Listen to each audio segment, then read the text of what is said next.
Ta-da! Good evening, everybody. Welcome. John Henry Soto here, along with George Batista. Welcome to Counterparts. Very excited tonight. We have Kelly Hall Tompkins going to be on the show. We're going to be talking about so much stuff. I mean, we just had about a 5-minute conversation about so many things, and I'm so thrilled to bring this to you. It's going to be tremendously valuable and inspiring. So stay tuned. We'll be right back.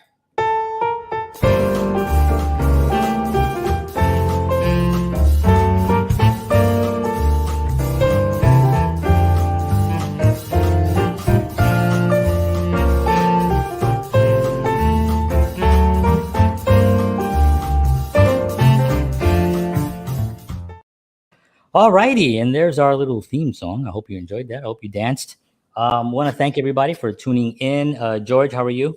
I'm fantastic and excited to have this conversation today. Yes, it's going to be a lot of fun. So why don't you tell us a little bit about Kelly, and we'll bring her on.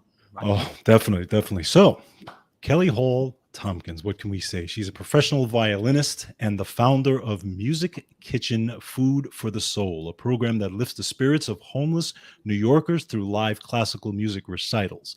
She has also performed as the fiddler, as a violin soloist in the Grammy and Tony-nominated Broadway revival production of Fiddler on the Roof. She has also appeared as soloist with orchestras including Dallas Symphony, Oakland Symphony, Jacksonville Symphony, just to name a few. And in addition to numerous concerts and recitals and in cities all around the world, she is acclaimed by the New York Times as the versatile violinist who makes the music come alive, and as a 2017 New York Times New Yorker of the Year for her tonal mastery and groundbreaking recording projects. And John, I know you are as excited as I am to speak with her. So let's do it. Let's bring her, ladies and gentlemen, Kelly Hall Tompkins. Ooh. All right. Thank you so much. Thank you so much for doing this. We really appreciate you being on the show. It's been a week of watching and learning so much about you, and not just the amazing music and the accomplishments, but also the things that you do with your music outside of like the major concert halls. I just thought that was so inspiring to me, and as somebody who works in that industry as well, it was just really incredible. So I'm really looking forward to having a conversation here and just having an hour of good chat. How are you? Excellent. Thanks very much for your interest, and thanks for inviting me on. Absolutely. So as I said, George is like the professional one. He has all these professional questions. Yeah, right. Go for it, George. Absolutely. Well, first of all, I want to start. When you were young, obviously you were drawn to this music. I know you had support from your family. Your mom, I know, was a huge support. And I know you got exposed to classical music young. And I know also you've talked about in the past, like cartoons. Like actually, you got inspiration from cartoons and stuff like that. That's right. What was it about this music that called you? Because sometimes I say sometimes, right, that sometimes music picks you, like sometimes you don't pick the music. What was it about this music that drew you in?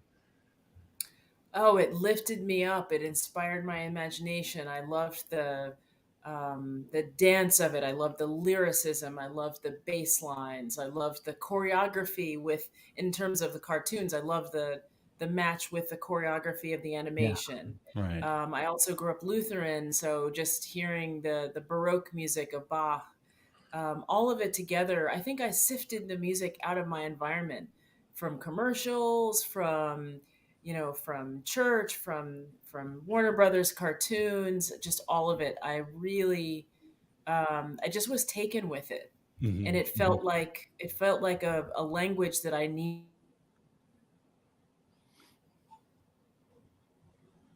Did we lose her? Uh-oh.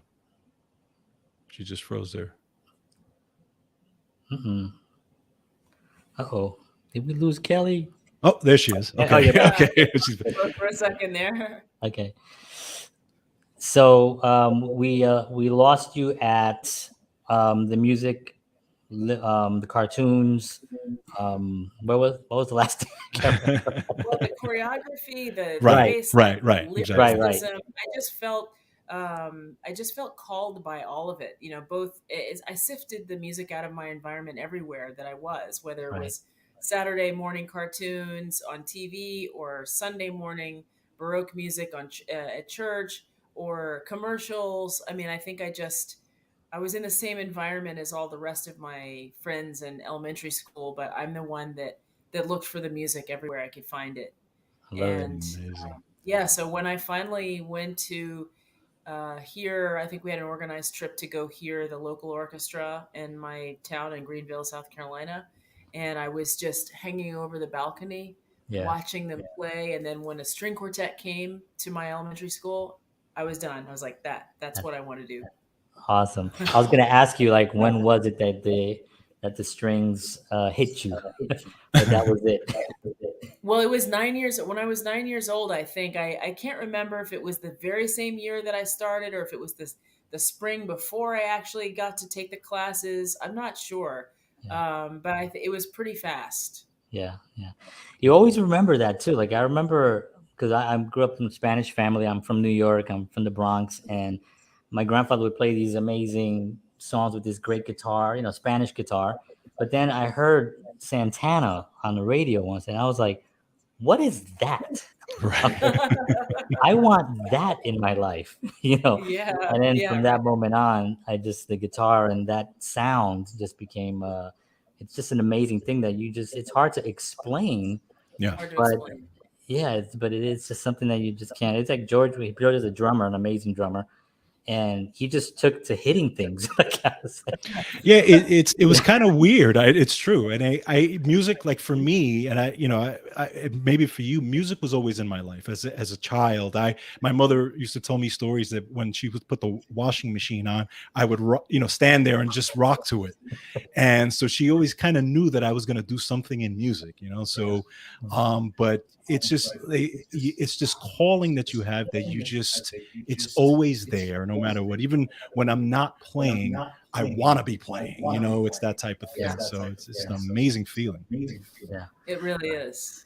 Yeah, So I wanted and to my ask. husband's a percussionist too. But anyway, Oh, is he? Oh, nice. yeah. Oh, Mm. nice. Very good. Excellent. And George and I are cousins. I saw that. Yeah. Yeah, so Yeah. we played a long, yeah, so we have a lot of stories. We keep the embarrassing ones quiet. That's kind of like we have that bribery between each other. But I wanted to ask you a little bit about like your first, because playing at that level that you playing, there's a moment that you really need to kind of focus, and we see a lot of artists today with the TikToks and the stuff, and it seems like you can be famous within like 10 seconds of doing a little dance or something, and not realizing that the level of work that's needed and the commitment to play at that level, it's so intense, that I feel I get nervous sometimes, and we talk about this on the show a lot. We're losing, that idea that the intensity needed to play at that level is this. It's not whatever you see on the little box. The box is fun, but it's not real life. How's your process when you were studying at the beginning? Did you do the religious rehearsals, the 10-hour rehearsals, or were you more free, or were you just born completely talented with skill? Well, that's a really interesting perspective comparing like just the tools of today and whatnot and how people envision success. And I do think I have come to learn in my life that there's no one way, there's no one path, Right. that people get to various places different ways. However, I totally believe what you're saying. And I would it would be a shame if we lose the sense of focus that Correct. requires to master something at a high level.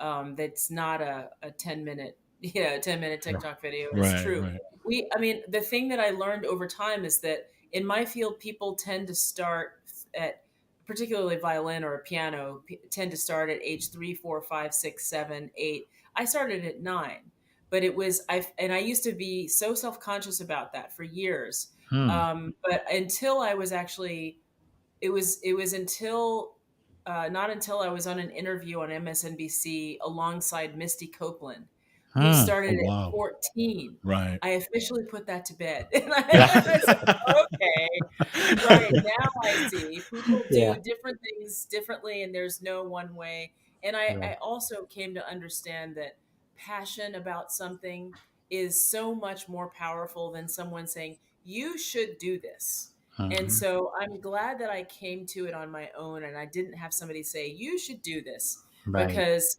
I think I came to it sort of fired up and ready to shoot through a cannon. Right. And I had to do a lot of work to, and my mom and I were exposed to the path really Mhm. that you have to take, and we learned it together, like piece by piece. Like, oh, okay. I didn't have private lessons for the first 5 years of playing the violin. I only played in a elementary school strings class. Hmm. Then somebody came along and said, you should audition for the youth orchestra. And yes, we definitely want you in the youth orchestra, but you should be having private lessons. Call these people.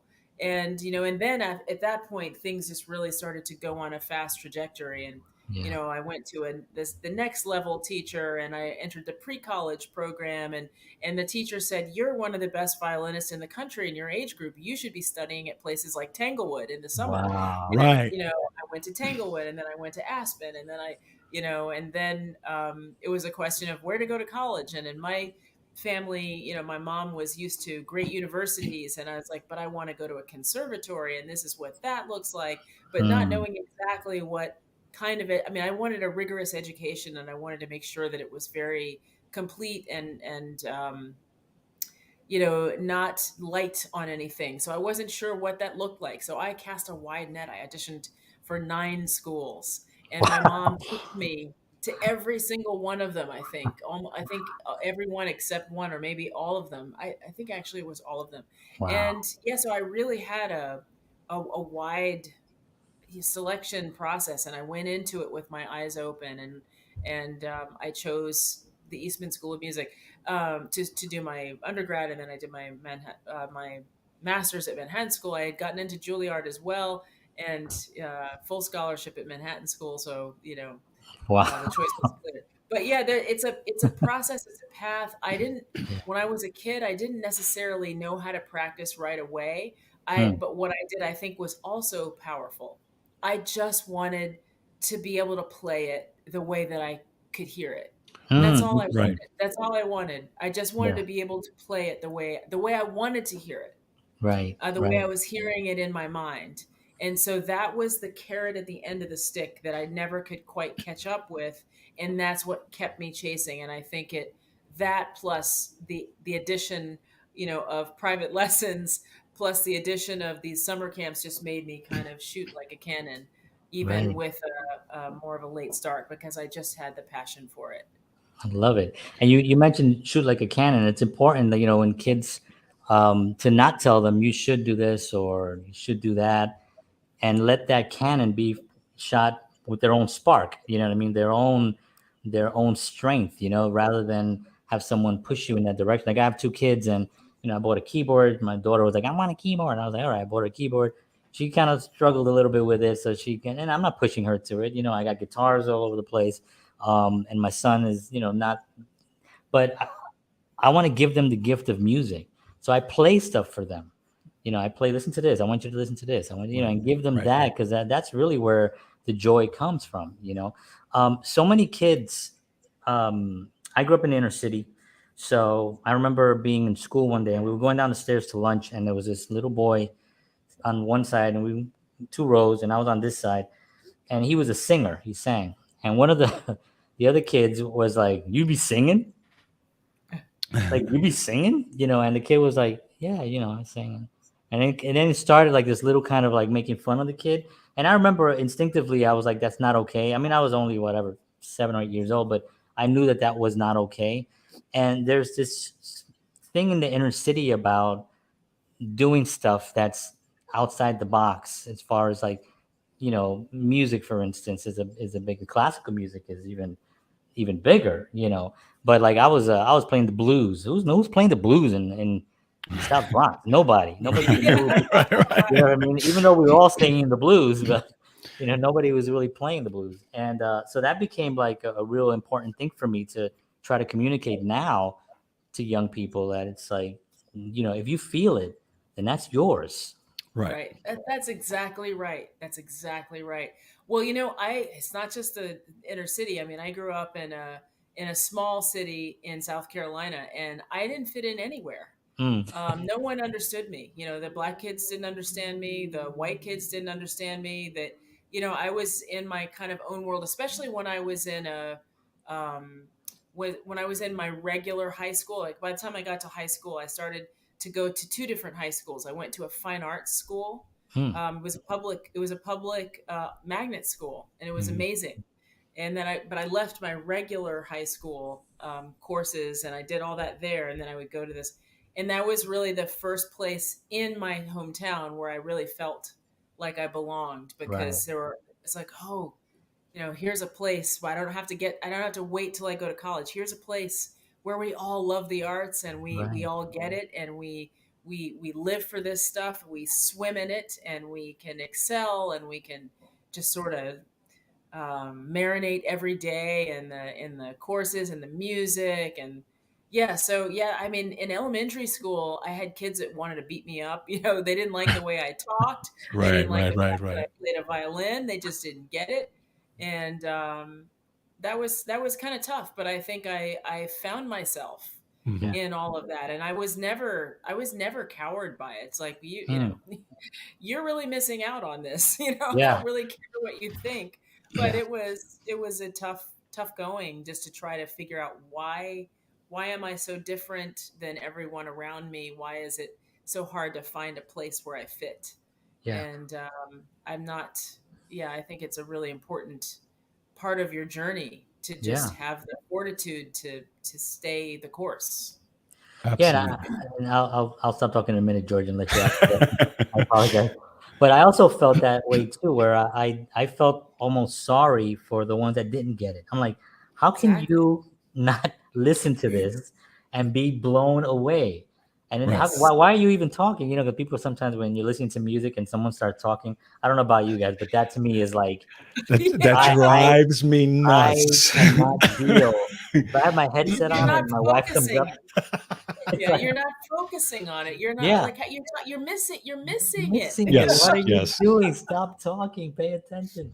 It's so funny. All right, I'm sorry. Yeah, George. no, and I agree. And it's funny because there are times where I'm listening and I'm driving and I'm listening to a piece of music that I've heard 100 times, but Mhm. for whatever reason that day it sounds like a brand new piece of music to me, Yeah, and I'm like, wow, I all of a know. sudden my wife will start talking. I'm like, no, no, no.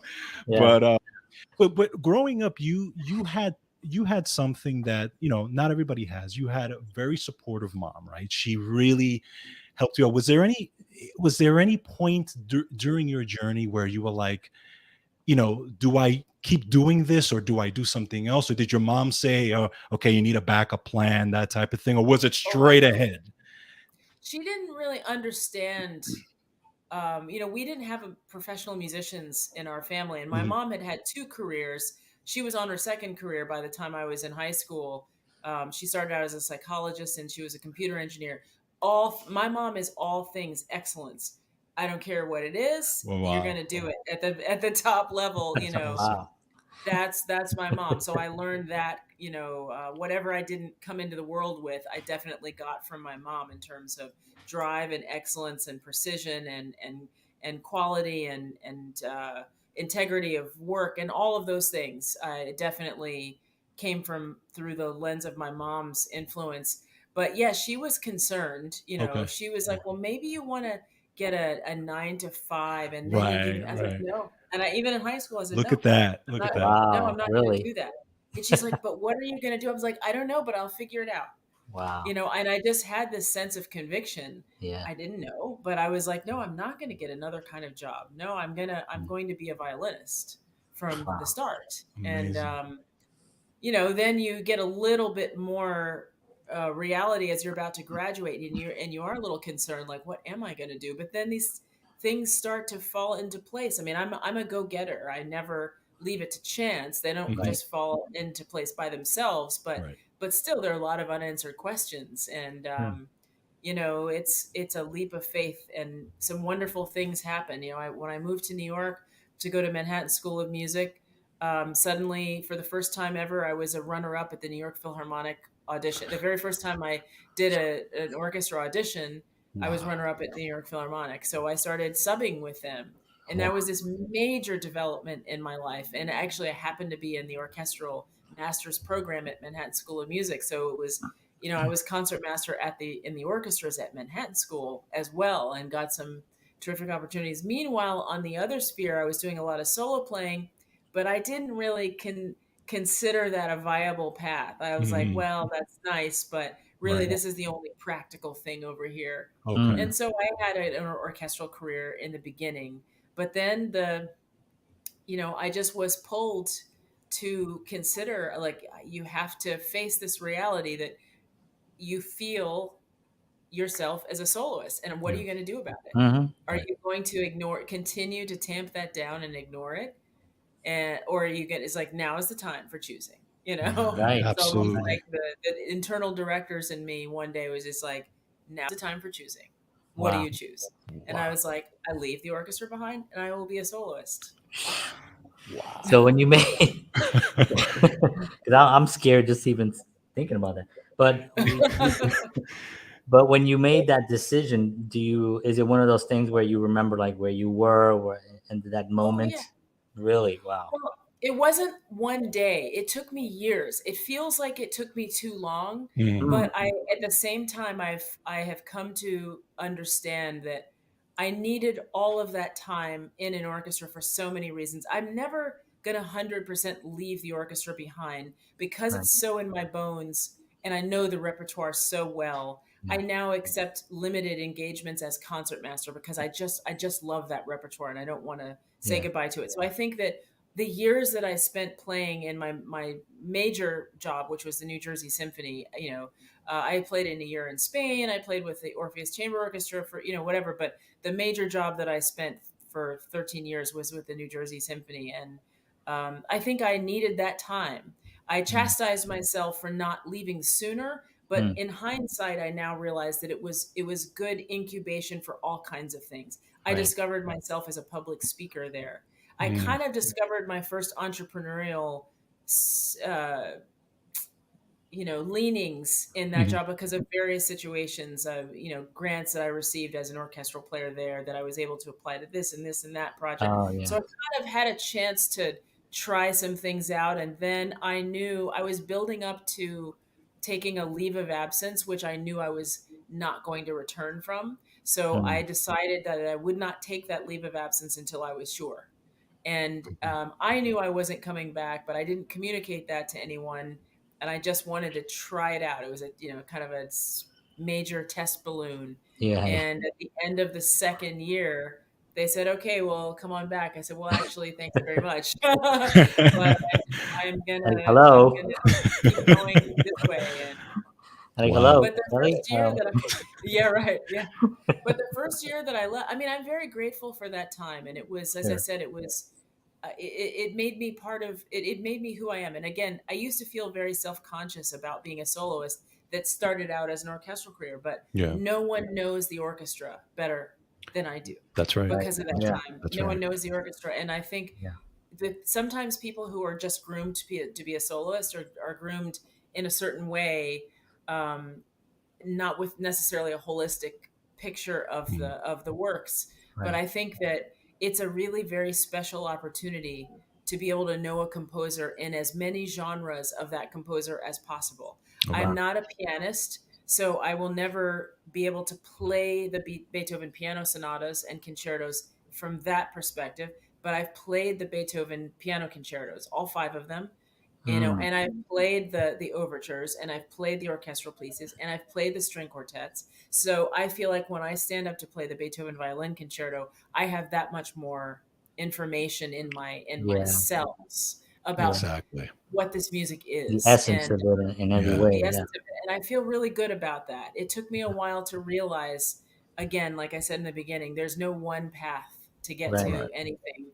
and I really value my path. But it was the right thing for me to do. I am a thinker beyond you know um, a setting where where everything is predetermined and pre-decided, and I Mhm. don't have a part of that process. That's not who I am. Mhm. I'm someone that likes to determine my own destiny, to determine what Absolutely. music I'm going to play, Sure. dream up projects, and I live the life of doing that, creating as I see fit. I love that. And Wow. don't you feel that like sometimes when you're in it, when you're in life and you're kind of making all these decisions and you're thinking, like you said earlier, you think you might have stayed too long, but then in hindsight, you look at it. And sometimes when you go through all these things and then you look back and it wasn't really, it was a beautifully crafted novel, actually, what it It was, really, it's Yeah. exactly right. and it goes exactly the way it should have gone, and it's like you need those kinds of things to make. First of all, you want to be able to have a life of challenges, and you want to have a life of overcoming things so you can inspire others. And then Right. when you look back on it, you're like, man, that was actually the right thing at that Yeah. time. I Yeah. needed that. So I Yeah. love to hear that insight on it. So thank you for sharing that. Absolutely. So tell me how the fiddler came about. Ooh, now I we're now, would love now to we're hear rock that. and rolling. Yes. Yeah, right. Well, I remember my husband and I were on vacation in Italy, and I got a call from someone who had seen my work as a soloist. I think I forgot to mention that one of my first forays into this solo world was this imagination project that I recorded right out of the barrel. It was Mhm. before everybody was doing videos because of a pandemic. I did Right. a Oh first yeah. classical music video. I mean, not the first, but it kind of made a big it was a big coming out of the gate moment for me, Mhm. leaving the orchestra world, and I was able to get 1 million views on that project. And so Wow. somebody called me when I was in Italy on vacation, who had seen my work both as concertmaster of an orchestra in Carnegie Hall, the New York Pops, and also had seen my imagination project, and not only the playing but what it did in the world, Mhm. Mm, of yeah. creating this sort of interesting splash and opening. And he called and asked if I would be interested, and I honestly wasn't sure. I knew Broadway was there, and I admire it, but I wasn't totally sure if that was something that was my calling. And then I thought, what am I, crazy? Even if it's not something that I stay with forever, it's going to be an experience of a lifetime. And that was the biggest understatement of a lifetime, because Wow.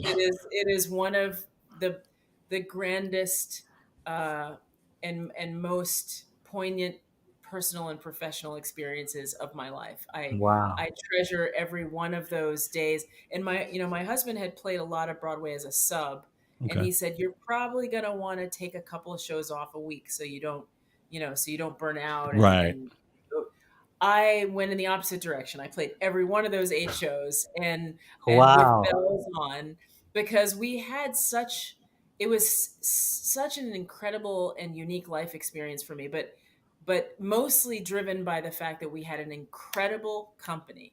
And Mhm. I was so inspired by, Danny Burstein was our Mhm. Tevye, Mhm. and Jessica Hecht was our Golda, and Bartlett Shear was the director, and this gorgeous staging, and all of the actors just brought the music to life, and they embraced me as the fiddler, and they wrote music that wasn't normally in the Right. Broadway Right. score for Right. me. And so then I had this clay to mold every night, and to be able to play off of one another, the actors. And it was this incredible laboratory of artistry that I got to explore every night, and a tremendous responsibility. Mhm. Yeah. And when that light goes off, I'm the first thing that's heard.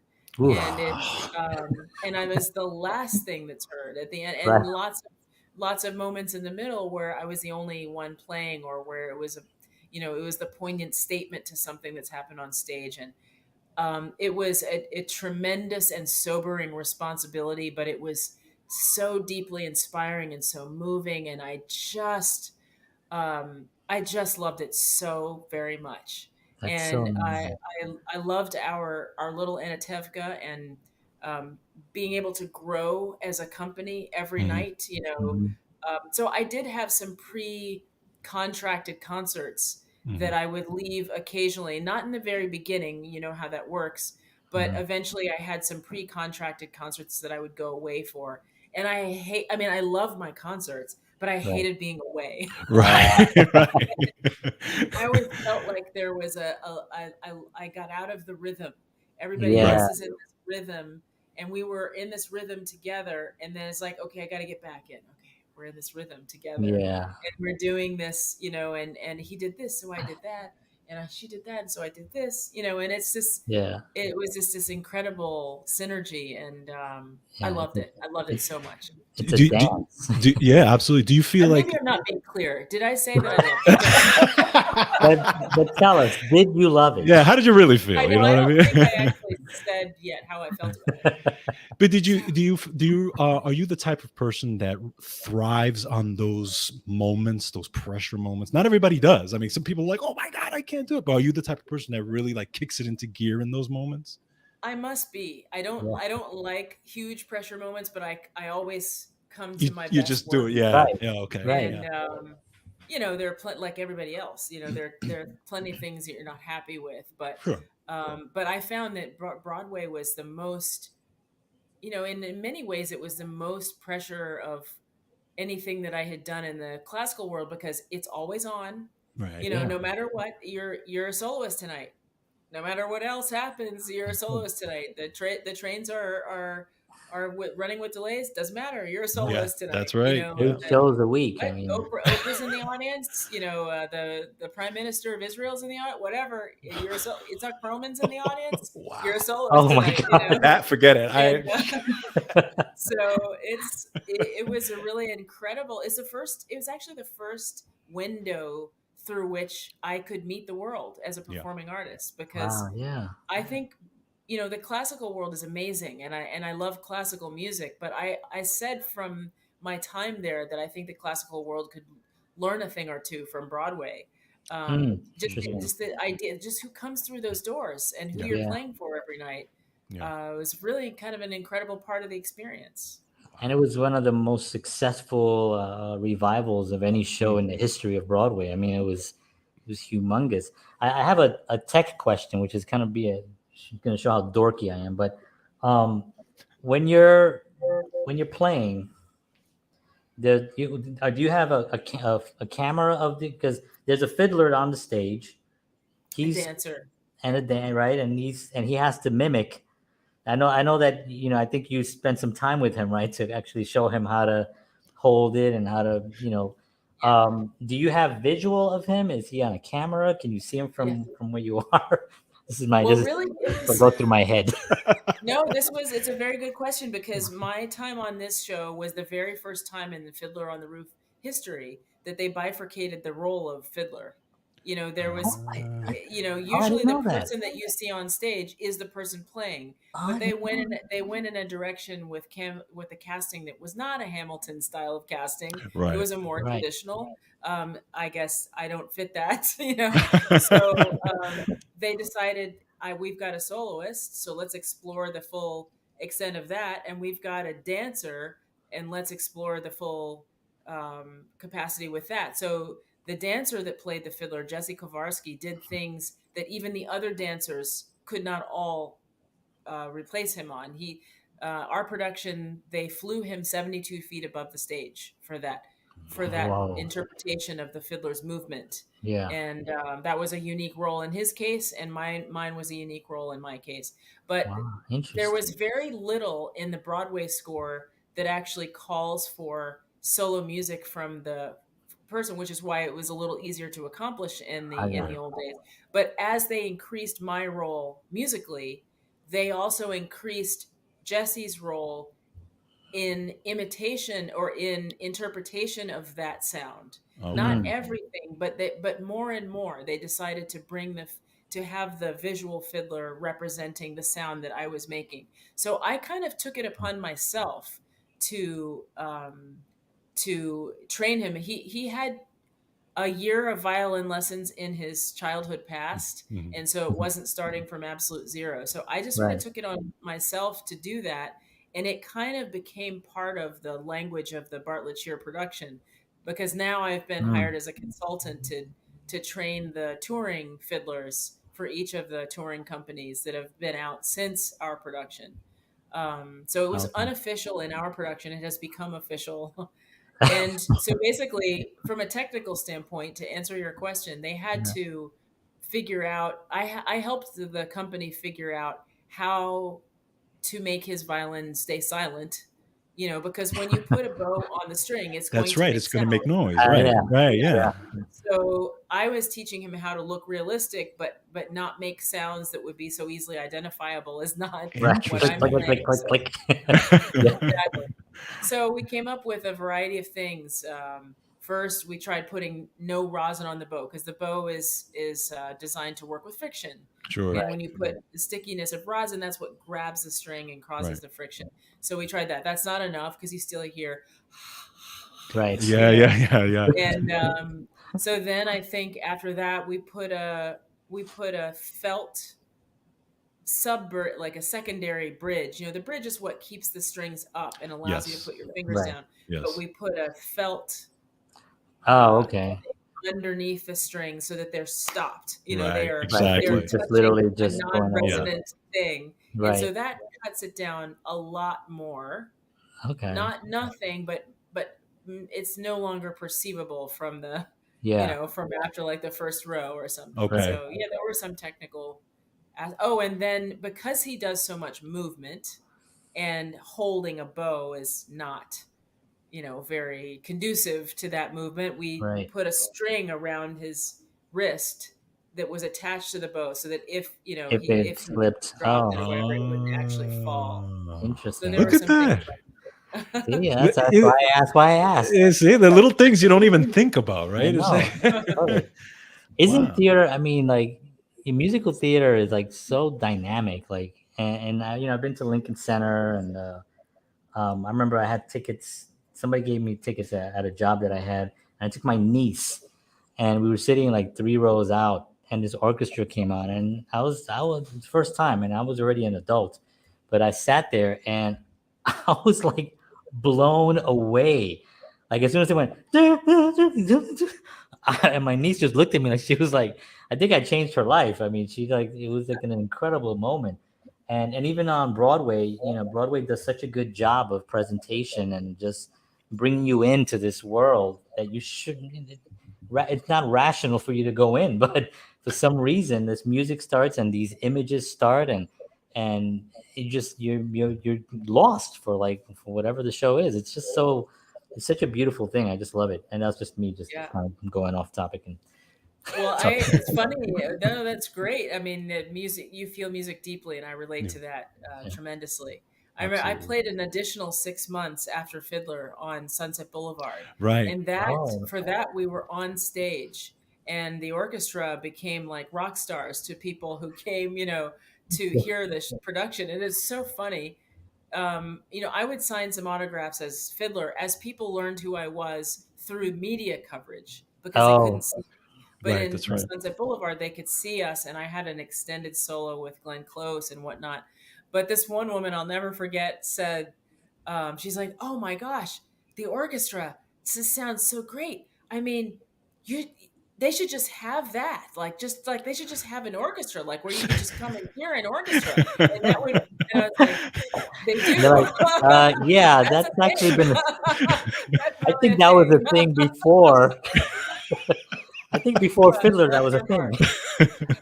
Bless her heart, as we say in this house. Exactly. That's so She's like, funny. people should just do that. It's like, Yeah. people do. What a concept, right? Yeah, exactly. I love it. And I know doing Sunset Boulevard, you got to meet Andrew Lloyd Webber, right?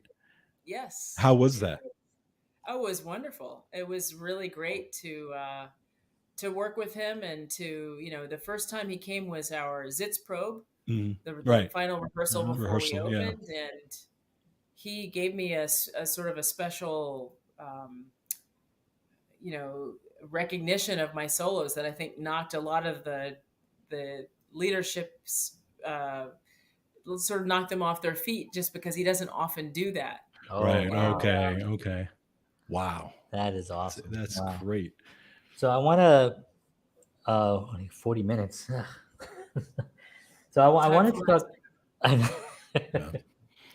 I want to talk a little bit about the work that you do with the Music Kitchen. I know that was started in 2005, and I saw a lot of coverage on that as well. And it's one of those things that I've always. We just had the conference um, in Seattle, which was for the national, um, the National Healthcare for the Homeless Council, which I'm a part of for their social media. And we just went there, and one of the things that I've always loved is bringing things to not just that community, but just to communities that don't have access to this type of music. And it's like one of those things that you kind of like, why just this hasn't gone there. It doesn't make any sense, because I remember listening to it in the cartoons as well. You know what I mean? And it was like wonderful to see Bugs Bunny coming out and being chased, and it was just like, it was awesome. So what was your inspiration for like saying I'm gonna do a Music Kitchen, and how did that come about? Well, the catalyst was when I was preparing for a solo concert, and I was looking for someone. I was experiencing the death of a friend. Mhm. So a friend of mine was dying. It actually happened to be the pastor at my church, Oh, and I was so wrapped up with that because it was clear that he was in his final days. Mhm. At the same time that I was preparing for a significant solo concert for me, and I typically like to play through the repertoire for people. And I usually do that for friends and colleagues because who could stand to hear, a violin concerto with no accompaniment? Right. But other Right. musicians, Right. Right. right, So Exactly. Right. in a total pinch, since I was a volunteer cook, my husband was the coordinator of cooks. In a pinch, I played for the guys at the shelter, and I was feeling very guilty about it because I thought they would hate it, but they loved it so much. They asked me if I would come back the next night, and I did. I said, well, I can do that, but I'm preparing for this concert in a few days. I'm just going to play the same music again. They said, that's okay. We want to hear it again. And they were also friends with the pastor who at that point had died. And they said, will you be playing for the funeral? And I said, yes. And they said, could you play for us, what you're going to play for the funeral? So Wow. it was wow, this cathartic moment twice. And it really wasn't just about that experience. That was just kind of the catalyst. But Hmm. I love sharing music with people. And I had some unique life experiences that I think became part of the, the soup of my thinking. And that was chamber music parties. Hmm. And there was one that I went to annually for a few years in Baltimore, and it was huge. It was about 300 people in this woman's house, about 75 of which were players. And there were Okay. people that you'd never met before. There were people that you went to that festival with, or that you studied with in school, or that you freelance with.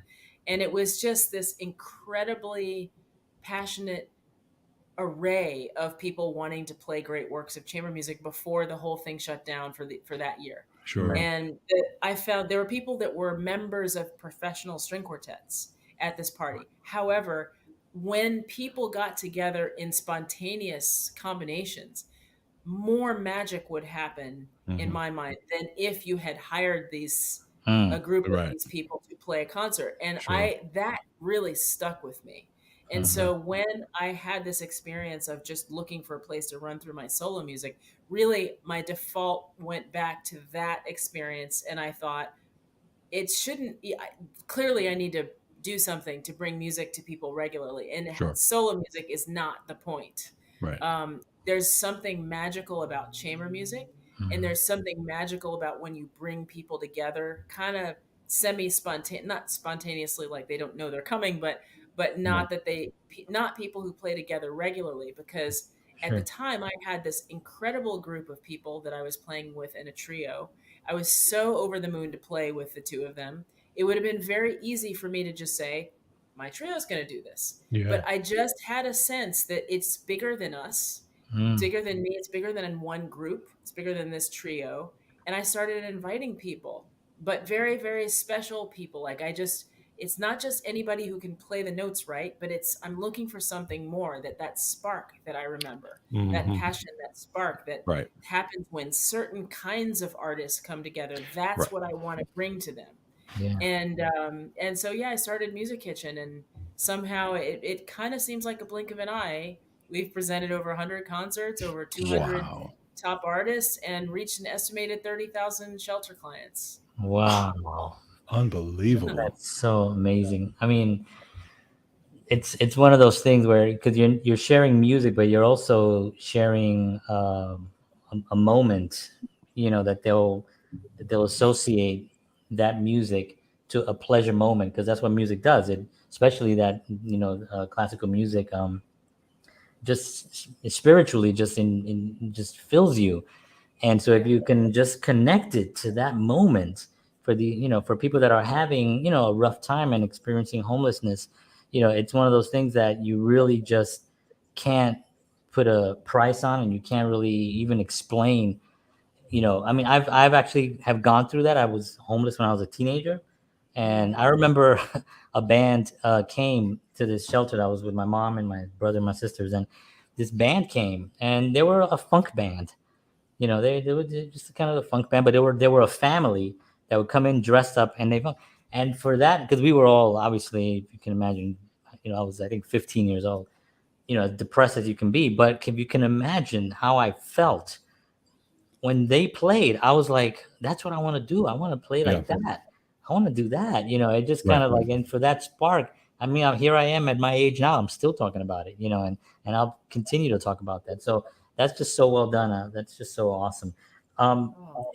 what is it? What's the website? I want to put it in the description and everything. NYC. MusicKitchenNYC.org. All right. So we'll put that in the description. Everybody check that out. And Absolutely. I don't want to forget I don't want to forget anything. So you have we talked a little bit about this. You are now a filmmaker. Yeah. And I'm very excited because I want you to tell us a little bit about your experience in Carnegie Hall. Oh my God, that's number one. And number Right. two is, like, then you filmed and you put something together that's very, very meaningful and very special. Again, with the theme that we were just discussing. Can you talk us through a little bit of that? Yeah. So, in Music Kitchen's 15 years, as we were approaching the 15th anniversary, I've collected very unique feedback since the very beginning. Colored note cards. I've just Right. asked people to share your thoughts and feelings about the concerts if you feel like it. And I have this incredibly unique body of feedback going back 15 years. And so when we were approaching the 15th anniversary, I decided I wanted to do something historic and unprecedented, and that is to ask 15 award-winning composers to choose among that feedback to set it to a song cycle that I entitled Forgotten Voices. Mhm. And so it's very exciting to see that all come together, and for all these 15 award-winning composers, from Pulitzer Prize winners to to up-and-coming emerging composers, to Rome and Guggenheim and whatever, all of these composers to be part of this project was so affirming for me, and to affirm the voices of the shelter clients we've been serving. I had the idea to premiere the songs for the shelter first, but then I also wanted to have a grand hearing of the complete song cycle when it was finished, all the composite 15 songs. So I approached Carnegie Hall about presenting the world premiere, and they loved the idea. Wow. They came on and supported the commissioning process, and presented the world premiere of the complete song cycle at Zankel Hall. So, like a lot of other things, we were postponed in the pandemic. Mhm. We were supposed to be in May of 2020, but I am super excited that it all came together, and we sold out Zankel Wow. Hall, and we had that concert Unbelievable. on March 31st. It was Wow. just incredible. And so, as part of that project, since the comments do span, I think what's unique about it is that they span so much time. This is not a fly by night operation. It was really something that spans a lot of life experience over a decade and a half. But because they're mostly anonymous and they go over such a long period of time, I had the idea to also create a short film that we would show at Carnegie Hall, where we would invite clients that we've met in the near term to come on camera and tell their story if they chose. Mhm. And so fortunately, just before the shutdown, before we knew what was coming, we interviewed 4 clients that we had met that year. And we created a film called Face to Face, Mhm. Forgotten Voices Heard. And I'm super excited about it, very proud of it. It's a mini documentary. I worked with director Elliot Forrest, and we co-directed the film, and I and Music Kitchen produced it. And I think it's heartwarming. I think it challenges our assumptions. It introduces people who would otherwise not, sort of be ignored in our larger society. And I think it was the perfect complement to the song cycle in the world premiere concert. But Mhm. now, beyond the concert, I'm really eager to share it. And so we've submitted to quite a few film festivals. Quite a few. Yeah. Quite a few, like 43 festivals around Fantastic. the world. Fantastic. Yeah. That's great. That's amazing. That's unbelievable. So, you're obviously you've from beginning to end, amazing career, amazing things you have done and that you are doing. Okay. For the young artists that are out there who are starting out, who are, whether it's music, whether it's, acting or whatever it is, um, what kind of advice do you have to them to, to overcome these obstacles, to get to where they want to go and to just live that passionate life that like you yourself are living and doing what they love to do? Well, it just so happens that I gave a commencement address yesterday to 15,000 people at Delphi University. So this is kind of on my mind. Wow. Well, I would say that, there's no one way to do anything, as I've already said in this conversation. I think that it's very, very important to follow one's voice and passion. And I think there are a lot of things that will try to take us away from that voice. Our doubts, our fears, and particularly when you're just starting out, I know a lot of people have these artificial deadlines that Right. they say, if I don't get that audition, if I don't Right. win, if I don't get on Broadway by the time I'm blah blah blah, then I'm Yeah. just going Mhm. to give up and become a Sure. banker. Or if not that banking is not wonderful, but if Right. people start out with a dream of doing something, they should do that thing, Right. and there can be a lot of difficulty and disappointment and a lot of delays and things that don't turn out the way that you had hoped, but you kind of have to have a very I won't say single-minded, but a very focused intention Mhm. to see it through. And only if you love it enough, because Right. otherwise it's Right. just not worth it. And Absolutely. it can be very difficult, but that has to be enough that drives you. And it's not the starving artist model. We're done with that. Mhm. Artists should be paid, Yeah. for the beauty and the artistry and the skill that we bring to the society that we live in, that we're a part of. But I do think that um, there can be difficulty and disappointment, and we have to kind of soldier through some of Right. that. Yeah. But knowing that, I think there's a certain element of not really being not not reading the tea leaves per se, not putting a finger in the wind, but you do Mhm. have to kind of know the rhythm of your time and Right. have a develop a sense. That's something that I said in my first commencement speech. The rhythm of your time is a phrase that keeps coming back to me. You Hmm. do have to kind of have a sense of it, have a bit of a pulse on it, but never be governed by something external. You Hmm. have to always be oriented towards your own voice Right. and really be willing to stick up for it. And it's not always obvious that it's the right thing to do, but I think it's really tough. Yeah. I don't even know how. It's hard for me. There's no straight line from when I started out to where I am now. Mhm. Right. There's all kinds of crooks and Sure. turns and Sure. things that, Exactly. but I sort of kept my eye on I changed destination a little bit, but essentially being a musician, being a violinist, that was always the destination. And Right. um, exactly how that played out. I shifted, but yeah, I think I would just say stay true to your voice, follow Absolutely. your passion. And it sounds like tropes, but it really is the most important thing that we can do. And I think that when we do that, what is pulled from us is the Hmm. most valuable thing we can offer the world. That's right. That's it. When you're going through the work a day, when you're just sort of going through the motions, you're not as valuable to the world, though you may think you're doing the responsible thing. Right. Right. I think that what comes from us when we follow that sense of passion is more powerful than anything.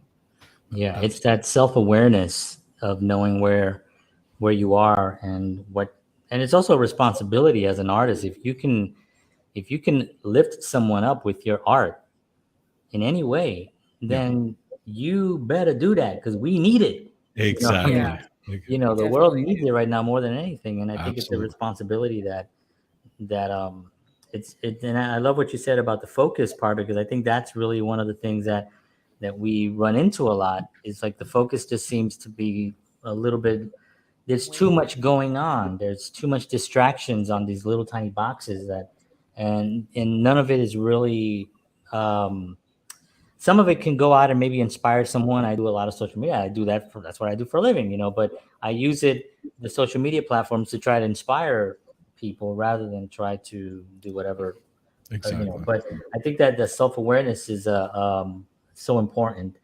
Um, I just want to thank you so much, because I mean, this has been like such a joy to have you on here and to hear your journey and that continues strong, and to see the work that you're doing, outside of Carnegie Hall, in Carnegie Hall, and using Carnegie Hall and using your voice to really impact so many people that otherwise aren't going to either be heard or they're not going to be able to experience that joy that you can bring. So I want to thank you so much for doing that. We really appreciate you taking the time to be with us here. Thank you. Absolutely. It's been such a pleasure, such a joy. Thanks Thank for you so Thank having you. me much. on. Thank you. Thank you. Woo! Wow. How inspiring was that, huh? I had tears. Like I'm trying not be I mean, I don't care. I'll cry, but No, hey, I get listen, watery eyed because it's it's like this is it's what I being want. moved. It's about being moved by the moment and by the inspiration of it. So I was that was a pleasure. I was so excited. All right. Well, we want to thank everybody for tuning in. All the information is going to be in the links below. Follow Kelly, Music Kitchen, all that. Get involved. Really, really, it's just a wonderful, wonderful journey, and we got to experience a little bit of that journey, and we're privileged for that. So, want to thank you all for joining us. We'll see you all next week again, live 7 p.m. Central, 8 p.m. Eastern Standard Time. And for George Batista, John Henry Soto, this is Counterparts. Take care, and as always. Peace. Peace.